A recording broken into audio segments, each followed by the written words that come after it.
Okay, so 7:20. Okay. All right. We good, Mr. Williams and Mr. Burton? Okay. All right, it is 6:30. We are going to go ahead and start our school board meeting tonight on November 11th. We normally start with the Pledge of Allegiance, but given what today is, Veterans Day, I would ask that all veterans please stand in the room to be recognized. I'm sitting next to one. There you go. Okay. Mr. Glick as well. All right. Thank you all very much for your service.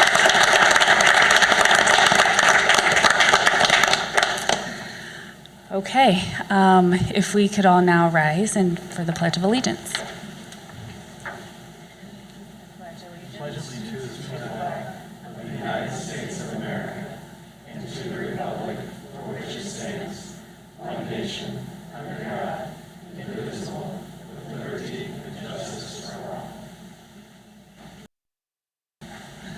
Okay, we do have a full board here tonight, so I'll call this meeting to order.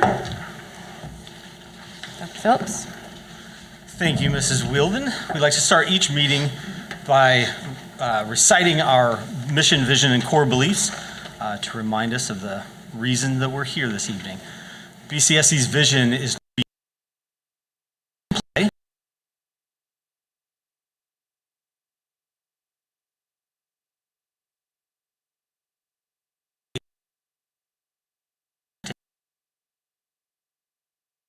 choice and relevance, thrive, physical and social and psychological needs are met, that our community and school district are stronger when we partner with one another,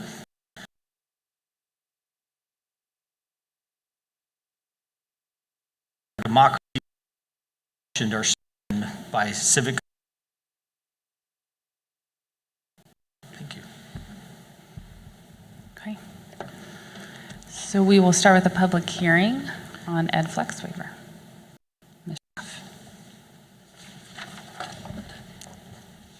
So I think there was some explanation in what came out to you all ahead of time.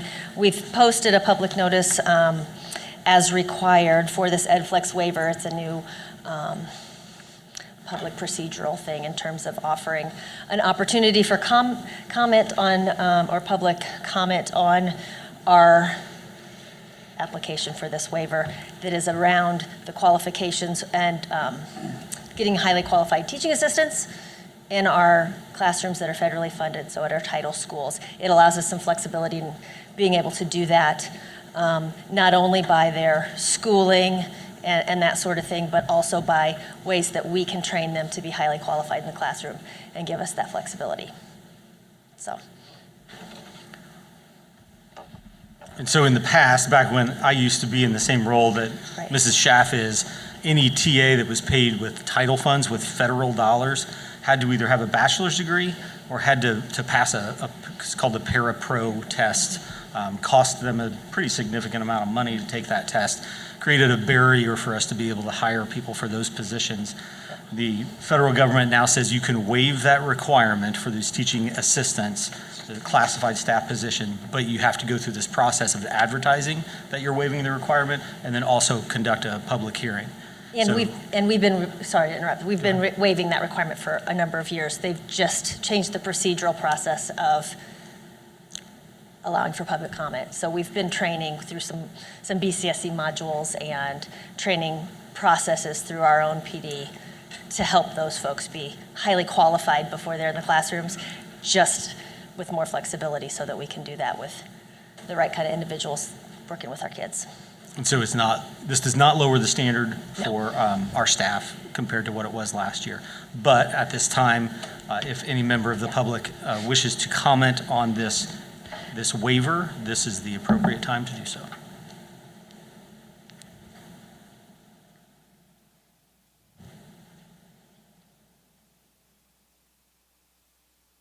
I think that was appropriate wait time, Mrs. Wheeldon. Yep, it was. Okay. Thank you.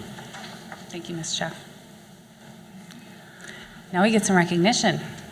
Fantastic. That's right, Columbus North High School Mr. Clark or Mr. Lewis, and our first ever boys individual tennis state champion from Columbus.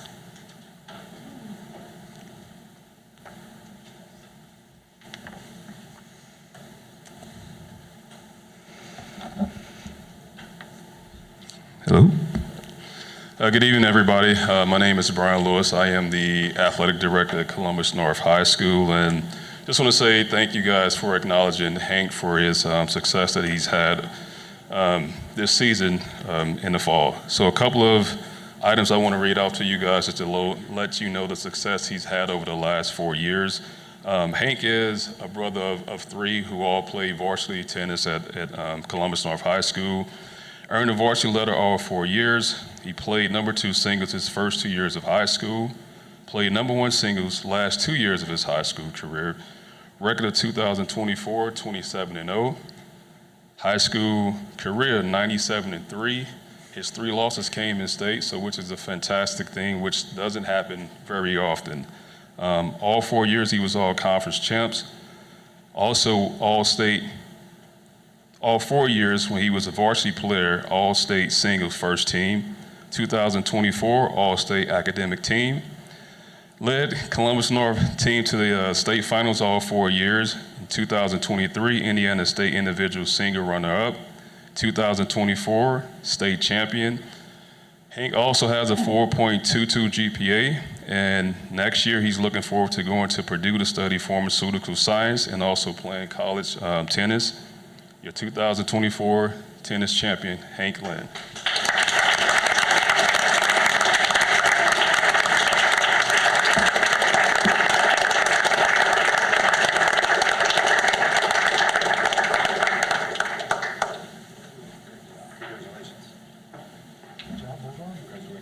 The only thing I would add to that as a principal, Hank's a great and excellent young man as well. I want you all to know that I've challenged him multiple times to play tennis, to play against me in tennis, multiple times.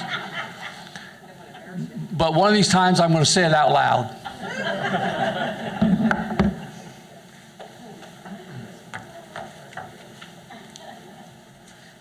We're going to take a picture real quick. Oh, that's right. We haven't done one of these for a long time. All right. Yep, this is the one where I don't know. We still have we still have the tape. Left shoulder to the wall, right shoulder towards.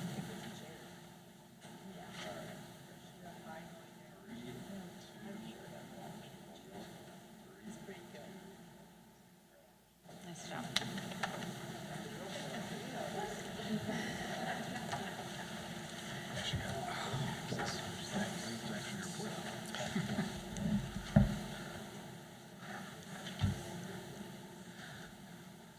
We have some amazing young men and women live in this community. Thank you, Mrs. Wheeldon. Next, we have Mr. Williams in the technology department have a special recognition for us about another one of our staff members.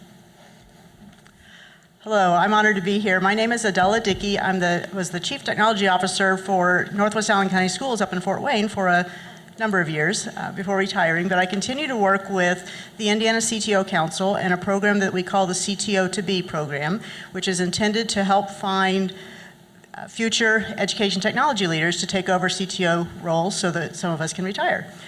So as part of that program, we bring together the CTO to Bs and mentors and pair them up so that they can work together for the year. And hopefully then at the end of 2 years, they can also sit for the exam that COSN has arranged, the Certified Education Technology Leader exam, which is why I'm here tonight for Anastasia.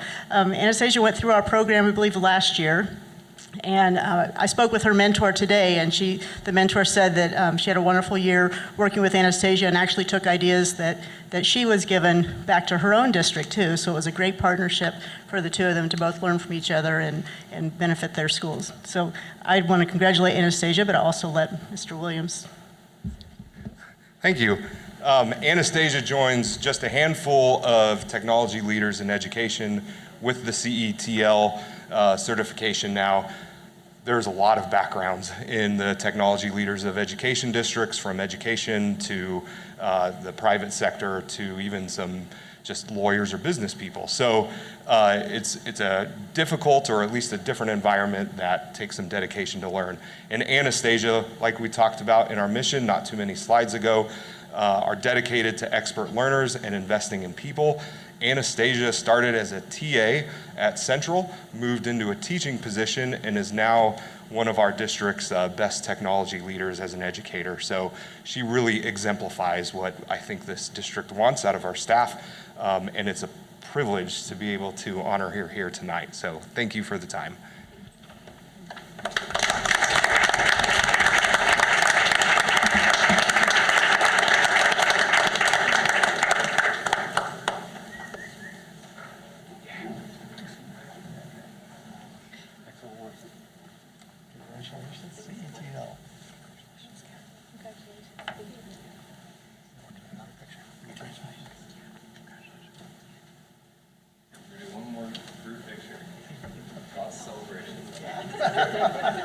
You're fine.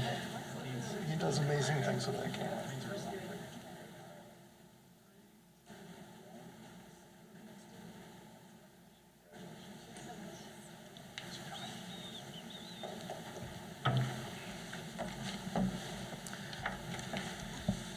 And before Mr. Williams moves on to the next item on the agenda, which is also led by Mr. Williams, I want to embarrass him by pointing out that none of these recognitions in his department happen without him pushing great people to do great work. Under Nick's leadership, we are now the only district in the state with 3 people working in our technology department who have this certification. So thank you, Mr. Williams.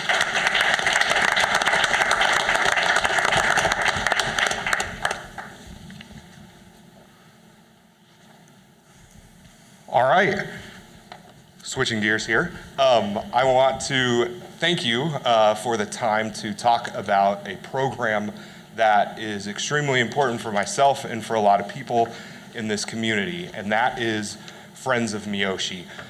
We have not been able to give a board presentation for a while, mainly because this is taking a while to get back up to what it normally was after the pandemic, but we thought it was a great opportunity to talk to you about, again, this wonderful relationship between the City of Miyoshi schools and BCSC. This is a 30-year-old program now. Janice Montgomery was one of the first ambassadors who's here, and we have many other friends here that help support this fantastic group. And we're gonna talk to you briefly about some of the things that BCSC does, the community does, to help welcome and really make this relationship what it is today. And that is, every year, we have Miyoshi students come visit us. They stay with middle school students and are here for a week and go to school. We also have a group of high school students who are studying Japanese under Mrs. Bays, who's also here, who get to visit Miyoshi and also have the privilege of being able to stay with students over there in Japan. And Miyoshi, due to their generosity is the best word I can describe it, is they send an educator every year over to Miyoshi for a week, and several ambassadors are here as well that have been able to do that over the years. And I'm gonna pass it off to Blake, who kind of led this year's visit from Miyoshi. Thanks, Nick. And I'm Blake Manuel. I'm assistant principal at Columbus East High School for Team 2025. And I've had the privilege of working with the Miyoshi Partnership for probably over 10 years now as a teacher at Central Middle School, then as an assistant principal at Central, and now assistant principal at East. And with this visit from Miyoshi, they come every year, usually in the August time, right at the start of our school year. And this year they brought 16 students, 3 adults and 2 adult leaders with them as part of this visit. And when they come, they partner up with middle school students as host families, and the Miyoshi students stay at the homes of our Columbus students. And so this year, we did a number of group activities. Every year we visit City Hall and have time with the mayor. We spend time at the Columbus Police Department. They love talking to the police officers and getting to see the police cars, and we had the chance to meet Officer Plank outside this year, where they were able to ask just a ton of different questions. how policing compares to the movies and all that stuff, and kind of going through those conversations. And one of the other big things of the trip is that we do a field trip where Northside and Central students travel with the Miyoshi students to Columbus Youth Camp, and they spend the day there doing team building, different activities, and that's at the very beginning of their trip. And it's a way to kind of form those bonds right away as they get ready to spend a week literally living together and sharing life together. So starting off the week at that youth camp is a great time. Every year as well, Miyoshi pays for an arigato party, and that's their thank you party, and that's their way of saying thank you to the Columbus community for hosting them and for spending that time. And this year, our arigato party was at Northside Middle School, where our students got to participate in games that the Miyoshi students prepared. They did songs, they did dances, all in the Northside cafeteria area. And this, again, is just a great time for all the families to get to come together and to kind of share in this experience of hosting these students from Miyoshi. One of the highlights, though, at the beginning of the trip was all of our students traveled to North High School, where they met Mrs. Bay's Japanese class, and they spent time there interacting with the students in the Japanese class and spending time introducing themselves, sharing about their favorite hobbies and things that they were excited about on their visit. And then they were actually able to have a lunch prepared by the C4 students in the Culinary Arts program and Chef Carrie, and just continue that conversation over the course of lunch and sharing that meal. And so that was just a really exciting time for the Columbus students, who some of them also traveled to Miyoshi this past summer on a field trip, as well as the Japanese students coming in. So again, just with the partnership, we try to even it out 8 students at Northside, 8 students at Central, hosting these Miyoshi students and spending a week in the classes, having school lunch, riding the bus sometimes, just really living that life. And so right now I'd like to introduce Will Andrus, who's a 7th grader at Northside Middle School, who's going to share about his experience hosting a Miyoshi student. Hi, my name is Will Andrus. I am a 7th grade student at Northside Middle School, and my family got to host a Miyoshi student named Haruma. One of the things I learned after hosting was that even though we lived very far from each other, we still had very many things in common, like playing basketball. We had siblings, and we had we had very many games that we liked to play. One of my favorite parts after hosting was that we got to play basketball together. He taught me how to count to 10 in Japanese, and we rode my electric scooter. His favorite part, though, that he told us was going to Skyline Chili, playing basketball, but I think his favorite part was probably going to Texas Roadhouse and eating all of the rolls that came to the table. I had a very fun time hosting, and I got to learn a lot of Chinese culture, and I wish to see him again. Thanks, Will. So again, that's just a little glimpse, but tons of food, lots of different stories of all the different places they go and eat in Zahara Coast, and just living that life. I think you were given a blog post written by Will's dad, just sharing about the impact that having a host had on their entire family, and so that was really exciting. And one of the other things we do during the visit is we take the leaders around to the different schools, and so we hit almost every single school. We took them to the new school location. We took them to Parkside to see the renovations there, and we took them to many other elementary schools just to see those changes. But one of the biggest events was we went to Southside and spent a lot of time there with some of their students giving a tour. And so right now I'd like to introduce Soju Iwaya, who's a 6th grader at Southside, so he can share a little bit about their experience of having the guests at Southside. Hi, good evening. Konbanwa. My name is Soju Iwaya, and I am a 6th grader at Southside Elementary School. I moved to Columbus from Japan with my family when I was in 3rd grade. I used to live in Chiba Prefecture, which is near Tokyo. When I moved to Columbus, I could understand a little English, but I couldn't say very much. Over the past 3 years, I have studied hard and learned a lot of English.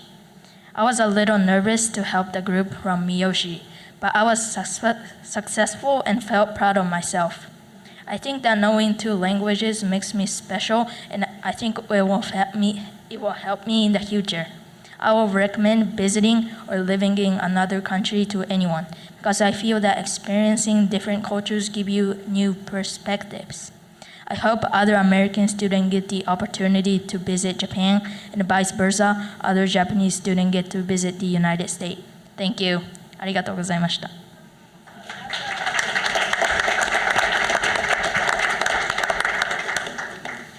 So the other parts of this beautiful friendship is that, again, Ms. Bays has the privilege to be able to take students over to Japan, and there's a picture of them in Tokyo, which is about 4 hours away from Miyoshi. But they get to meet students there that are attending their schools and also get to stay with some of their families. And Chef Carey was able to join this summer, and it was the first time in a few years that they were able to go. So it was nice to continue this part of our relationship. And then the last part is that, again, Miyoshi sends a Goodwill Ambassador from BCSC every year and has for 30 years, which is kind of hard to believe. Blake went in 2023. I went over fall break just last month, and Beth Bowers is going to be our next Goodwill Ambassador in 2025. And it is, you're a celebrity there. It's quite amazing. But the best parts are that you get to talk to the students, you get to go to the schools, teach them about America, and then just connect with people who have traveled over here for years. It's just a deeply rich type of experience. One of the best things I've ever done, and to be able to do it with the schools, it just makes it that much better. So thank you for the time, and we'd be happy to answer any questions about this wonderful friendship.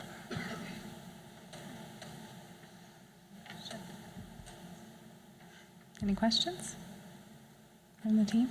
No? Hey, the picture of the food, that's a lot of cheese and fries. They're going to have a very bad impression of our diet here in America. He told us that he thought American food was kind of like a lot worse than Japanese food.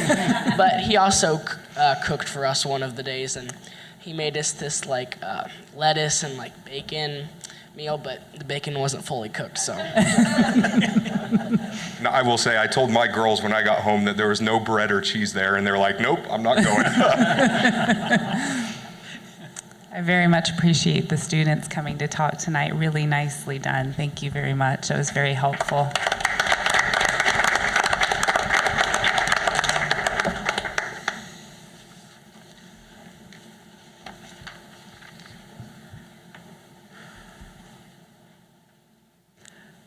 Okay, I believe we have school board member reports. We'll start with Mr. Bryant. Do you have anything tonight? No, Mr. Major? The only thing I have is redevelopment met last week with a special meeting to talk about buying a new salt barn when they move Department of Public Works to the other side of town. Other than that, nothing from the Health Trust, no changes. So. Thank you. Nothing tonight. Mr. Shinner. I don't have a report. The county redevelopment meets on Monday, November 18th. So next meeting, I'll have an update from them. Just a couple quick things from the school foundation, and this is primarily aimed at any teachers out there that might be listening. The grants process is still working on, we're still continuing to work on that process, with the goal being that that will be rolled out soon after the first of the year to replace what used to be Donors Choose. Yesterday, the school foundation held a successful event at East yesterday afternoon, the Wizards game.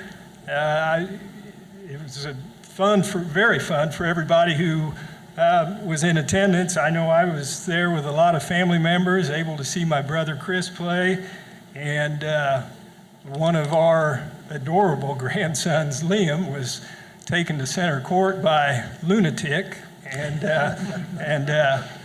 was able to make his layup and then steal the ball from King Arthur, and remarked afterwards that was the best day of his life. So, yes, that's it. Thank you. Mr. Allen? I don't have any. Okay. Mr. Schultz? It was actually a very busy week for me. We had the CCIC meeting this week where we went over iRead strategies. We also got some insights onto the cohort's best practices. So thank you, Mr. Edwards, on that. And then safety is going to be reviewed at the next meeting. And then today we also met for the Hall of Fame. Selection has been confirmed, but will not be announced from this section. and it'll be announced, I believe, in January with a banquet to follow. So stay tuned. That information will come to the board here in the coming weeks. Thank you. Cabinet reports. Thank you. Dr. Bozeman has an update on our official fall count from the beginning of October. I do. As is normal protocol this time of year, we have our official count from the ADM, which is average daily membership, which these are K-12 students that, I'm not doing anything. I'll keep talking here. Nick will fix us. K-12 students that determine our state funding for tuition. Just a reminder, there are no pre-K students on on this data at all. Can you hear me okay? Am I coming through? Okay. Sorry, I can't tell very well from where I'm sitting here. So a couple of notes for your review here. We're actually up 20 students from September 24 back to September 23, which we're pleased of that result. 11,396 officially compared to 11,375 the same time last year. I note that because according to our demographic study, and we have some slides that we'll share here in just a moment, our ADM is actually outpacing what was projected from the demographic study. Actually, both demographic studies that we've had in 2016 and 2020, we were actually expected to lose about 53 students between September 23 and the current time, so being up 20 is certainly a benefit, and we're happy to see that. The anticipated, according to the demographer, the anticipated enrollment was to be 11,281 this year, so we outpaced that projection last year and this year. I'll mention that the kindergarten numbers are lower, as you see on the left-hand side. From what we've seen and heard from others, that's a trend across the state of lower kindergarten numbers, generally speaking. And I'll mention also, I think that part of what contributes to the fact that we are up 20 students is in our high school grades, we are down 41 students between grades 10 and 12. Normally, that's over the past 8 years, that averaged a loss of 87 students. So going from an average of losing 87 students in those high school years to just 41, I think is a compliment to our high schools and the work they're doing with the cohort models and building those relationships with students. Dr. Phelps, if you want to go to the next slide, thanks. This chart you've seen this last year when Dr. Phillips had done this presentation, but the line at the top indicates cumulative growth of enrollment since 03-04. That's a net gain of 1,339 students, and roughly a point. I'm not sure what to do about that, Nick. I don't know. It's probably good. Sorry. It's about a 0.6 of a point increase over that time. A couple of items here that I'll note: the large gain you see in 2015, we did not gain 594 students that year. That is the year that the state counted all kindergarten students as full tuition students versus half-time. Sorry, losing my place. So, prior to 2015,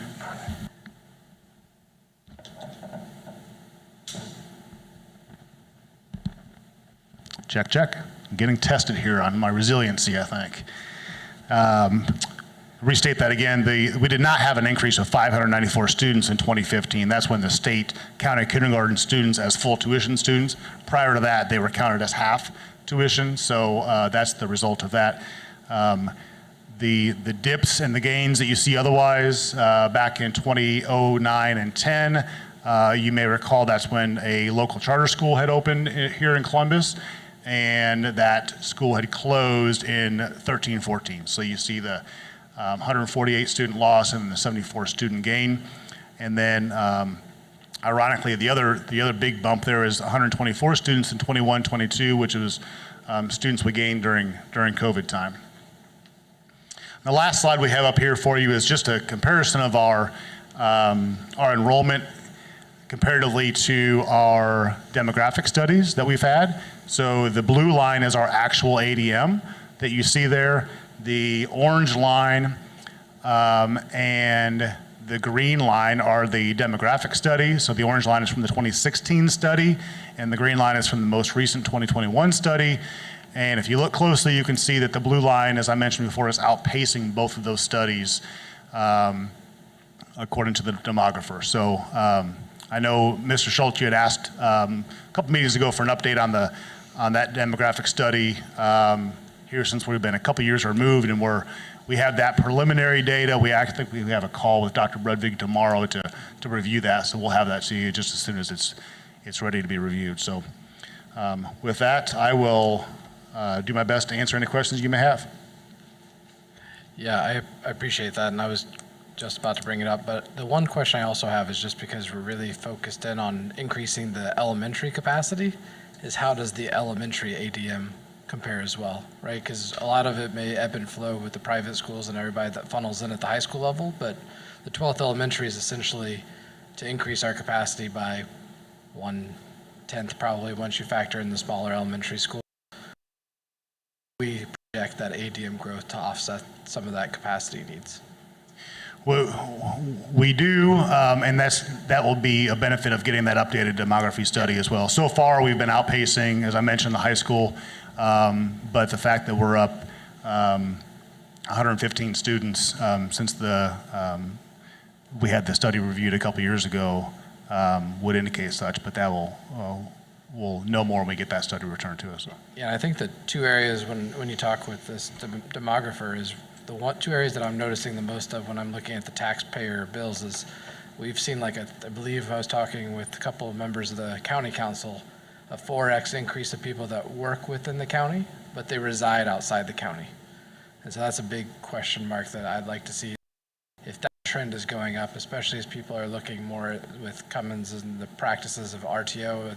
Some people may be willing to move further if it's only 2 to 3 days RTO over a full 5-day work. Those are questions like, how does that behavior impact? I mean, because we're really driven off residency, not necessarily employees. Right. Yep. Thank you. I have a couple questions on the first spreadsheet. Yeah. So the New Tech students, I assume those are not included in the East or North numbers, that those are, if they're East North students but going to New Tech, they're just counted once in New Tech, is that? Correct, yes. The 353 for New Tech is not duplicated in the East and North numbers, correct. And I think this is maybe a comment or a challenge for us, and we saw this in our discussion around the cohort models and how they fit, is that we have two high schools that are very different in size, and it looks like that's, at least from last year to this year, that has become more of a challenge. I'm curious how many of those are transfers. In the past, it's been fairly even transferring between schools. Is that still the case, or what are those numbers like? Yeah, so Mr. Edwards can speak to that. I do know, and I don't want to speak for him, the high school principals and the leadership there do factor that in as they're making decisions on accepting of transfers. But you will notice that divide is, in terms of enrollment between the schools, is increasing. So North High School, you can see, is increased from 1932 to 2075. Students that enrolled there, and East has declined just a little bit.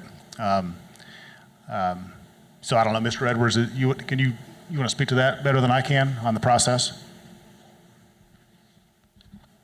I don't have a lot to say about the process, but I will say that those numbers are fairly flat. So when you asked the question, do more students transfer into North or more students transfer into East, there used to be, again, some discrepancy, and we would see more of the students transferring into East. That has not been the case the last 2 or 3 years, and so that is fairly flat. It's fairly even. Nobody's winning the transfer nobody's seeing larger numbers. It's flat. So the increase and decrease we're seeing is from basically the change in the homeschool population by district.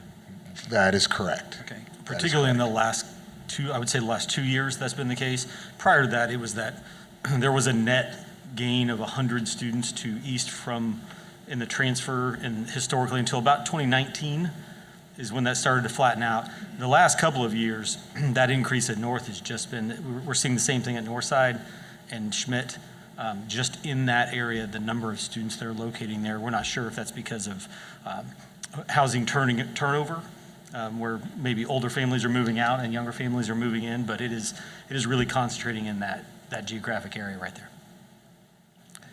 Which I will say, that leads me to your question, Mr. Schultz, about of course, the 12th elementary, another elementary in the west side of town allows us to have additional capacity for future growth.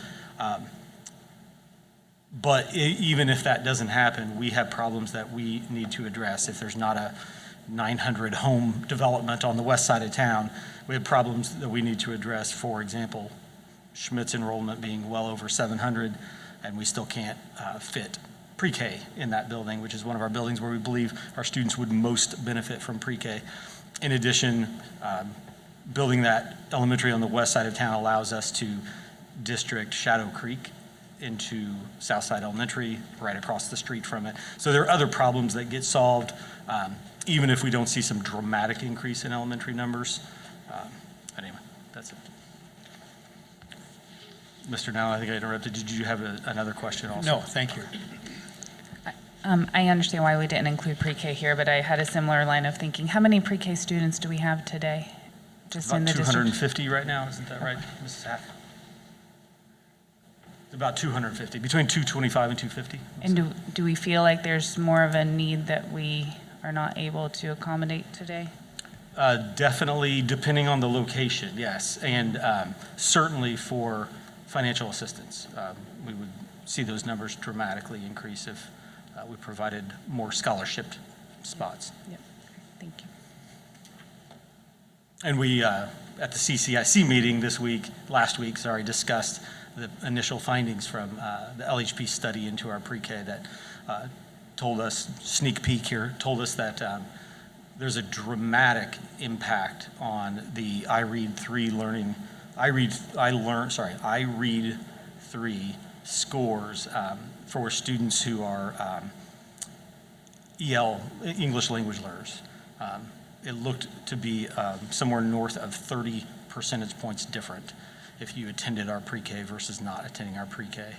So dramatic impacts, and we'll bring you more information on that probably at the next board meeting. Thank you. Any questions? Just a reminder, we do ADMs every fall. Do we also do them now in the spring? Yes. What month is that? February. February, thank you. And the other thing I'll note on this slide while it's up there, I just pulled it up to remind you, another dramatic trend that continues is just the decline in the number of students who are in the CVP program. We were 458 at our height in September of 2021, and then down to 222 now. Part of that is also attributed to the cohort model where the teams are now taking more control over whether a student transfers to CVP, and if a student's not successful in CVP, they're going and meeting with the family and saying that student needs to come back in person where they can be more successful.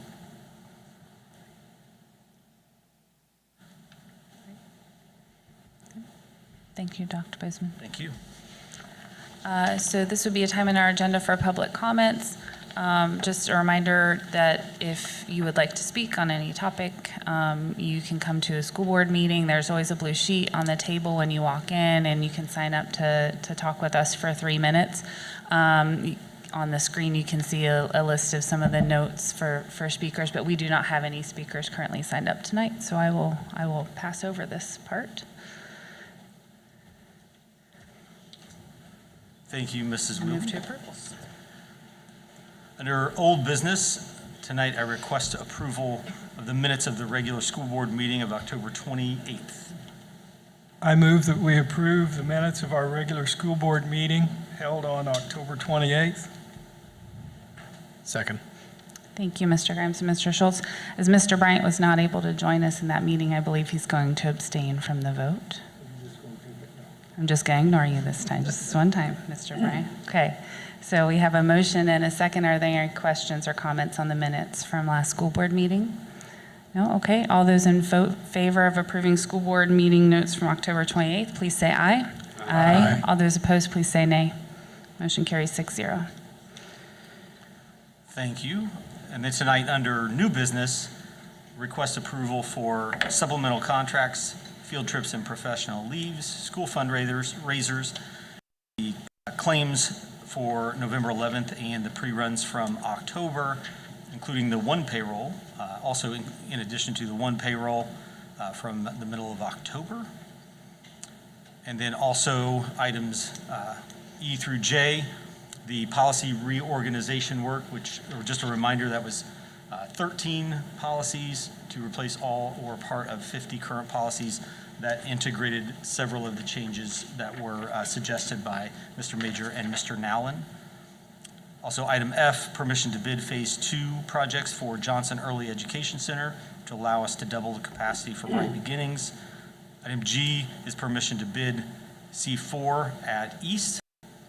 Item H is permission to bid the Smith renovation. And item A is related to item I is related to hearing we held earlier and allows us to ask the board for permission to approve that flexibility for the federal programs. And then last, item J is permission to purchase 4 portable classrooms for use initially at Schmidt during the construction phase of Schmidt, but also possibly following that as we move pre-K back there prior to likely redistricting in a couple of years. So again, request approval, item number 10A through J. I move that we approve line items 10A through 10J as presented. Second. Thank you, Mr. Schultz and Mr. Nellen. Are there any questions or comments from the board members on items 10A? I just have one comment, Dr. Phillips, and it was from a constituent I was talking to last week, is that it was very appreciative to be able to see all the contracts. And I don't know, for anybody listening in, you can go on board docs, you can look at all these publicly. Nothing in here is blocked, and so I just want to say thank you from them, and also Dr. Bozeman on the portable classrooms. I think it's going to increase our flexibility, especially if we try to, I know one of the big concerns I got at Parkside was protecting the gym space as much as we can, so that's something that I appreciate. I was going to mention the gym space was something that was important to people that I'd heard. The other thing on policies, I'm still got some questions on talk through them with everybody, but on one of them, actually there's 2 very similar, the 450 and 550. 450 is drug prevention and drug testing, and 550 is student search and seizure. Both of them, I left some questions in there that weren't all answered. One of them was about who is going to do searches. And so I think the question is, we're drug testing, all that.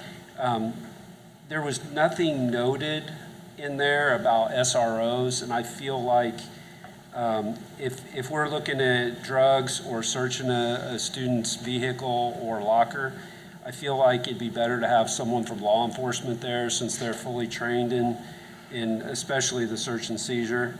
There were questions that I had about parent notification. So when do we notify? Do we have that codified in here somewhere that says, we're going to talk to a parent before, during, after? And then in the process of doing this, especially search and seizure, having it be a buddy system.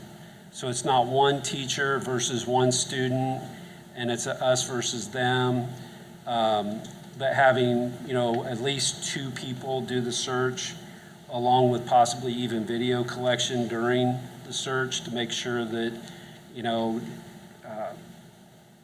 nobody is concerned that they're getting taken advantage of and were to file like a Fourth Amendment complaint against search and seizure. So I had those questions. And then on employee background checks, I know we removed one section, but it's still in the contractor side.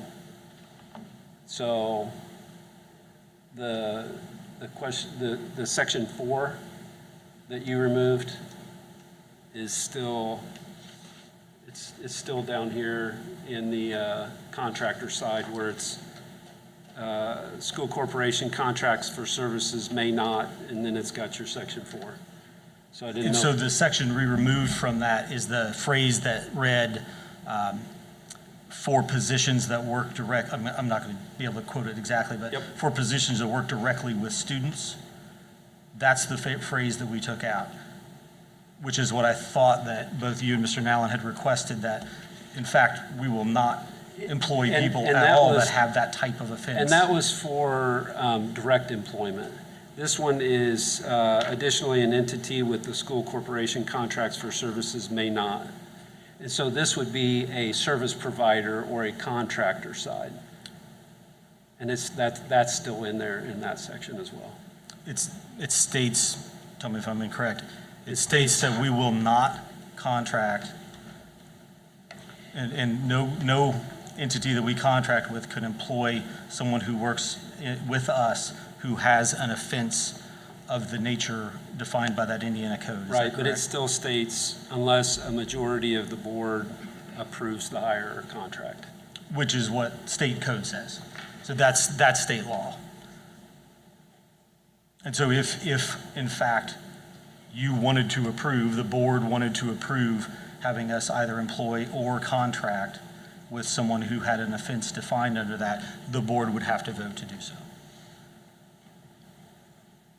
So it says here that engaged in a course of conduct involving repeated or continuing contact with a child that is intended to prepare or condition the child for sexual activity as defined by a code, IC 3542-1413, unless a majority of the members of the board approve such hire.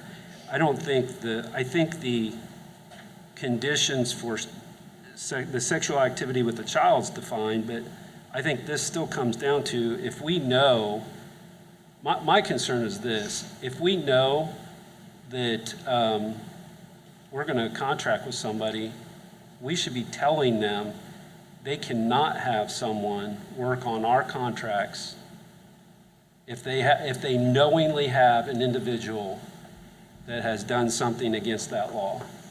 That's exactly what we're working on. That's what the policy reads, and we're working with, actually with Mr. McIver to develop standard language that we will send to every contractor, anyone that we contract with, to make sure that they sign agreeing. But this states right now, when we change this, it's still going to state that unless a majority of the board members approve. Are we still going to keep that in there? That it's what Indiana code says, is that exactly the words there that unless you all approve that, we cannot contract with an entity. I don't believe we should contract with them. I agree with you. Period. I agree with you. And so the board would part have to. we did change was it said, I think this was where for those offenses it says in an academic environment, and Mr. Major and I both thought, why are we limiting that to only if it only occurred in an academic environment? So that's the part that is gone now. Correct. So it's in any situation. Correct. And just for purposes of clarity, I think to Dr. Phillips's point, the default terms of any contract that we would want to put forward for the school corporation with an entity would say that entity will not hire or contract with an individual who engaged in this conduct. That's what the contract would say, period. Sometimes in the course of negotiating a contract, an entity may say, oh, well, you know, paragraph J, can you change that? Paragraph K, can you change that? The board would retain the discretion to change that based on what you're saying and what I see the heads nodding. I don't think the board would ever change that policy or change that provision in the contract.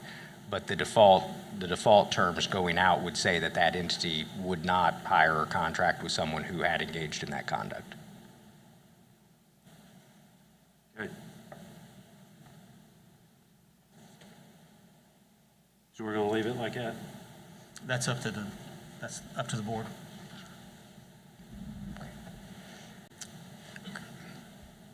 Any other comments or questions on that one before, because I want to go back to the search and seizure one just to make sure we clarify on that one. Anything else? So on the search and seizure question, some of the details around parent contacts, I think, aren't addressed explicitly, but the policy does require us to document any time that we have a search. I did think that it had, that you wouldn't search alone, that there would be 2 staff members in there. Dr. Bozeman is nodding his head like he thinks it's in there as well. And so we'll look for that. On the question of who conducts the search, our practice within the schools for decades has been that only administrators, deans, principals, assistant principals would conduct a search. I would not want to, without talking explicitly with Sergeant Smith, I would not want to delegate the search to the police department, because then it becomes an actual police search at that point. That legal line between a school search and a police department search has some pretty significant differences when it comes to what you can and cannot do with the information that comes from that search. There are tremendously higher legal standards for protection from an individual, and Mr. McGyver, correct me if I'm pretending like I'm a lawyer and I'm misspeaking, but much higher protections for the student if the police department is conducting the search versus a school staff. So when it comes to school staff, for example, because we have handbook statements that say, hey, if you're a student here and you're in, you participate in athletics or a co-curricular program or drive to school, you're basically consenting then to have your car searched. You're consenting to a drug test. So you give up some of your rights. If the police are conducting that search, those things don't apply. So there's a significant difference between if an SRO is doing it, even if they're one of our SROs, because they're still working for the police department, because we contract with the police department for those services.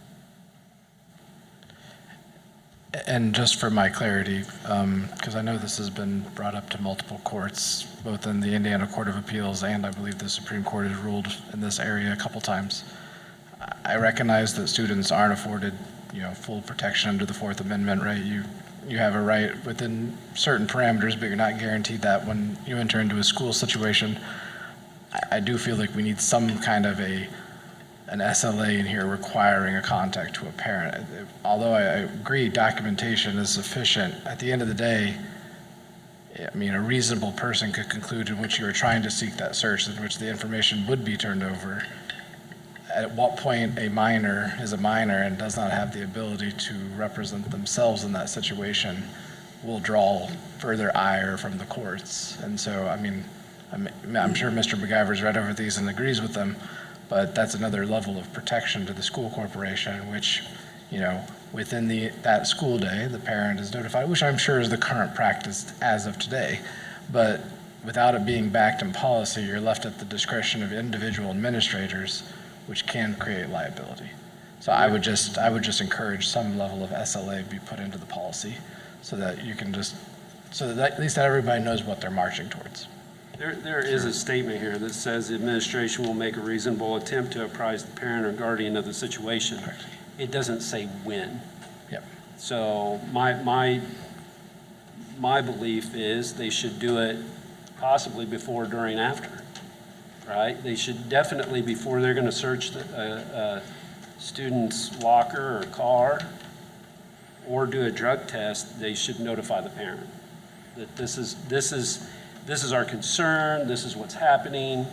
It could be a reaction to medicine that's causing a kid to act a little loopy. It could be that the kid stole some beer or something, right? I mean, there's a lot of things that could happen there, but to do these things without parent notification before, I think it would be a concern to me. And to Logan's point, now's the time to put it in policy if we can, so. But I also want to clarify, I think there's 3 different elements, right? So, and Mr. McIver, I know you're far more versed on this, so I'll lean to you, is like searching of a locker or a desk is the lowest level of, right, that's school property. There's no afforded protection. Search of personal belongings such as backpacks, vehicles, any non-school property item would be the next one. Administer of a test that could eventually have legal implications and turned over to law enforcement for criminal investigation. It's kind of that third element, right? So like, I mean, my gut here is with, searching of a locker, by all means, you're in the realm. Searching of personal property, probably within that day needs to get to the parent ASAP, which I'm sure, again, is customary practice. I've never been on this side of it, thankfully, but customary practice prior to administering a drug test, I feel is appropriate, because at that point, that student, if they were to say, I accept, is essentially foregoing one of their legal rights of possibly saying no and allowing for that to rule through the courts. Again, that's just my layman's examples of that, but that's how I see those 3. And I will, I agree with you, and we agree. We have found through this policy review a number of things that our current policies say that we do, that as far as our current team knows, we're finding that in fact that practice has dissolved or slipped away at some point in the past. And one of those is a signature in the handbook from while that happens, I'll say almost 100% of the time for students in the lower grades, not so much in the upper grades. But in the high schools, that's where that notification lies in the handbook, and that acknowledgement and agreement is signed by the parent saying, yes, if my student in fact does participate in athletics, drive to school, band, those kinds of things, then I agree for them to be included in the pool for the random drug search or drug test. And that's a good point, because I made a note for the drug test one. It does state that a parent or guardian has to sign off. It doesn't say when. So it should state they must sign off prior to the start of that season or activity, whatever it is. So, and then it's clear. It's very clear. The coaches should not, I mean, that's a check sheet item for a coach. Did you turn your slip in? No, you did not. You can't participate until then. And so that's another way to encourage them to review and sign off as well. And so thank you. These are 2 of the policies. If we were considering these for a revision as we came to the board, certainly ones that we would engage in a pretty deep discussion about many of these topics. I would request that we proceed with approving these in their current format for the purposes of working our way through this reorganization, and then us adding this to the list of ones that when we complete this reorganization process, that we immediately come back to have a public work session and dig into some of those more detailed changes. Again, simply for us to continue to work our way through this reorganization process. I would just ask, there's going to be a time lapse between here and there, right, of at least a few months, and that's this is a behemoth of policies that we're trying to go through. I would just ask that you look at the administrative guidelines and see, do we have those checks in place because again, right, is from a legal standpoint, we have to have that policy to protect us. And the last thing I would want is to put an administrator in a situation where they have literally the variation at them and they're not, and then all of a sudden we find out, well, administrator coerced student A into drug tests that then led to criminal liability, and now they're claiming they were coerced, and you get into the whole he said, she said situation there. And so I think that as long as I'm good, as long as you're willing to go through the administrative guidelines, because those can be fixed now. Absolutely. Yeah, policy and process should not be ambiguous. Yeah. Thank you. Okay. Yes, Mr. I Nally. don't have a concern, but I do have a question on C-150, which is about homeless students. Talked about a liaison for homeless children. So in our system, I assume that falls under somebody's duties, but I don't know where. Janae Norman. Okay. Correct, our coordinator of student and staff services, I believe is her title. And she's our McKinney-Vento officer. And I do believe there was another question, I apologize, it was in writing, that now that you brought up that question, that policy, the McKinney-Vento Act requires us to provide transportation for any homeless student back to their home school. So if they are temporarily relocated to Columbus, but they were going to school in Seymour, then in that case, Seymour would provide the transportation for them back to Seymour. Same thing here, a student finds themselves homeless, doubled up, and they are forced to move to Seymour. If they wish to, if the family wishes to have them continue to attend school here, then we are required to continue to provide transportation. And we do for several students. Sometimes partnering districts will meet us at the county line, and we help one another out in that way. But if that's not possible, then we do provide transportation. There was a question about that in writing. Thank you. You're welcome. Okay. Any other questions or comments? Only other thing I had real quick, just curious, what's the cost difference to rent those portables versus purchase? Yeah, thanks for your question. I'll provide some clarity. We're seeking your permission to purchase those portable classrooms. We're still making those decisions on if it's best to rent or buy. We're chasing a few things down this week, and we'll certainly update you, but we do want to act in short order. That's the reason we want to bring this to you for your permission tonight versus wait another month for the next board meeting. Depending on the model, it's about a break even in about 3.5 years or so, rent versus lease versus a purchase. Yeah, the reason why I asked is you've got potentially 3 schools that might use them. That's why, if you use up all your money buying them versus renting multiples for each school, because I know I've heard, Logan's heard multiple times about keeping the gyms open to be gyms, because especially at an elementary age, those kids need that PE time in December and January that you can't easily get outside. And so to protect that, it might be better to look at renting and getting enough for all the schools that are going to possibly need them. Yeah, thanks. It could be. There is, I'm learning as I'm going through this, because I've not been part of portable classrooms before.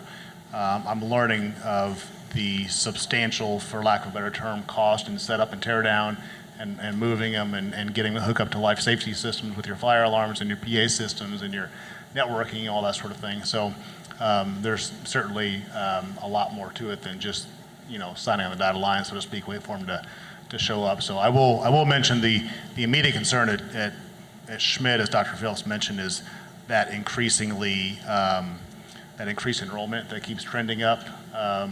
Is this as a remedy in the here and now for Schmidt, but certainly in the future to be considered for that solution if it's needed elsewhere or others. The other thing with that, it's certainly not going to be attractive to do, but looking at like a tent and awning place so that walkways between the classrooms and the schools are covered, at least in a couple of places, so that in inclement weather, kids can get in and out of school without getting drenched. There are some creative solutions to that we're exploring. There's a setback. I'll get into too many details that you don't care about, but there's a setback from the building that we can't have it too close because of fire code and et cetera. But we're exploring some of those options as well. So. Thank you.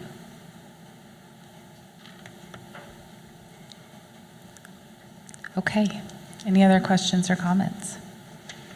Okay, I think we had a motion and a second to approve items 10A through J. All those in favor, please say aye. Aye. Aye. All those opposed, please say nay. Motion carries 7-0. Thank you.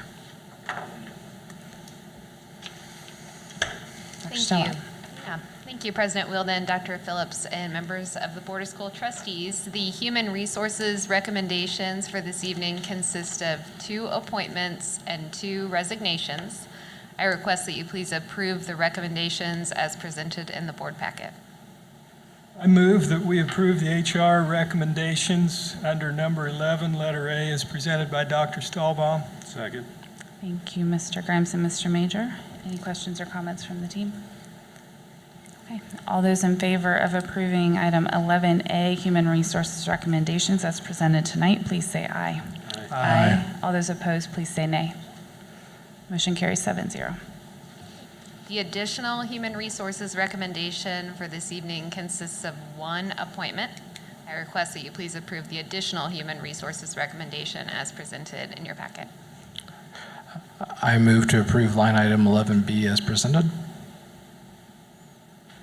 Second. Thank you, Mr. Schultz and Mr. Major. Any questions or comments from the team? Okay. Motion and a second to approve item 11B, additional human resources recommendations. All in favor, please say aye. Aye. Aye. All those opposed, please say nay. Motion carries 7-0. Thank you.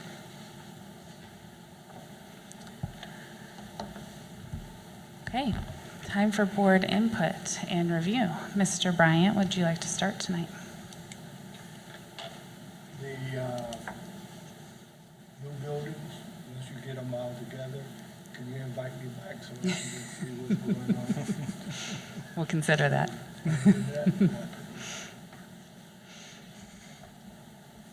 Yeah, it's a short time between our meetings. The big thing for me is just to thank all of those veterans. We did that earlier tonight. Thank you for all that you've done in the communities in the world to keep us safe and give us the freedoms that we have today.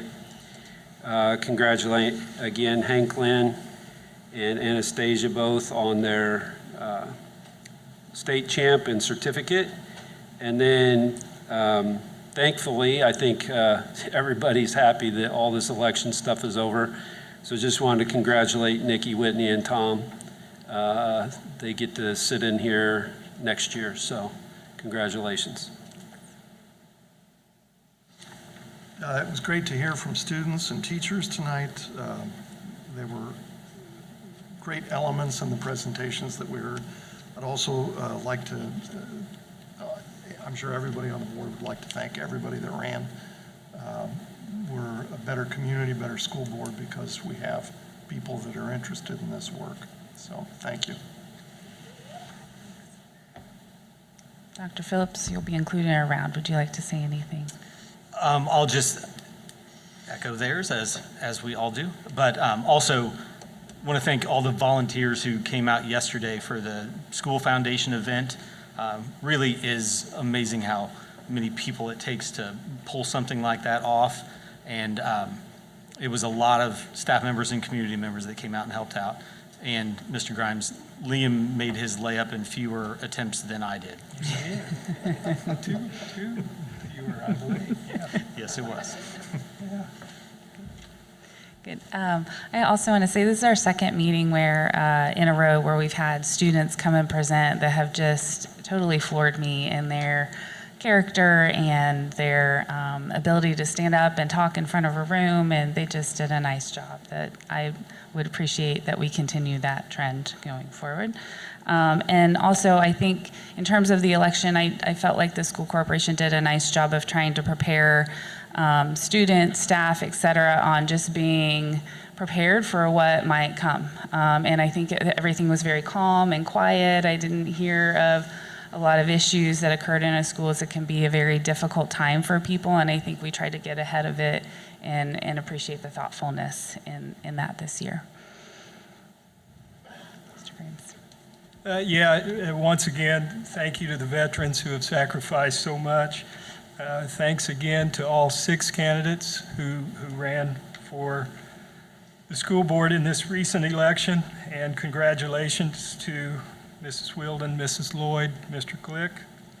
And thanks to all those that shared and provided an update here this evening, and for all those that have worked countless hours behind the scenes on providing the most recent Envision 2030 update on Smith, North Side, and the new elementary.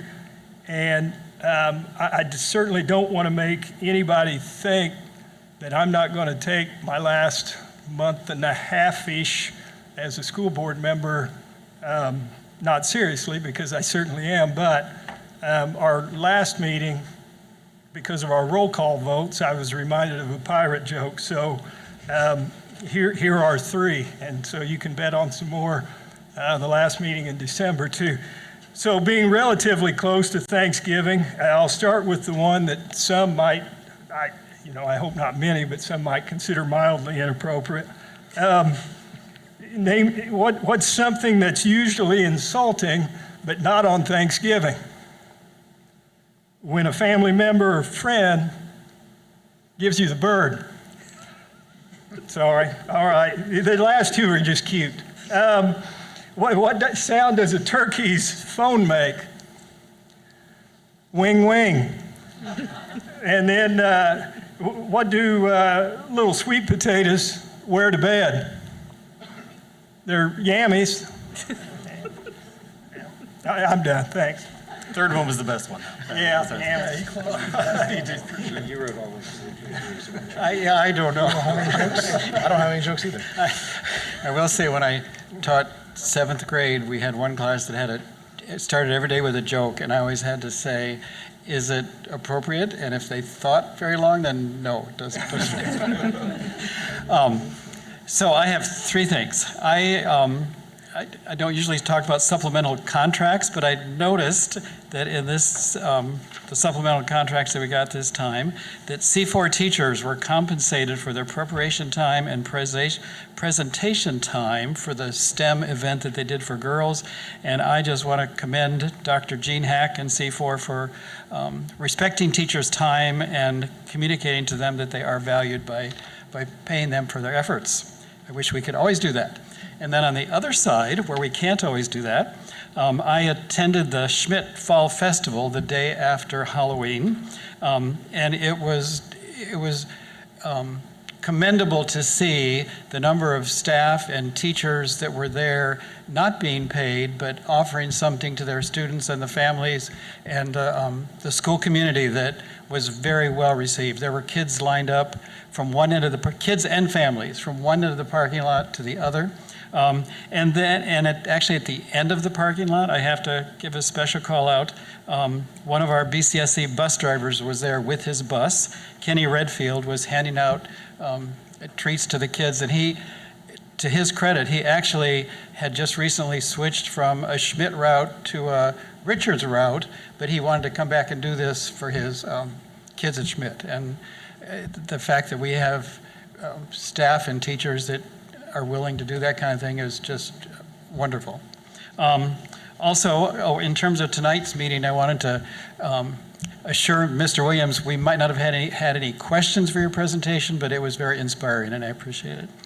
And finally, Rachel McCarver and Roth Lovins, who are the media teachers at North High School, took 14 students to Philadelphia for a national school media publications conference, and 7 of them walked away with national recognition.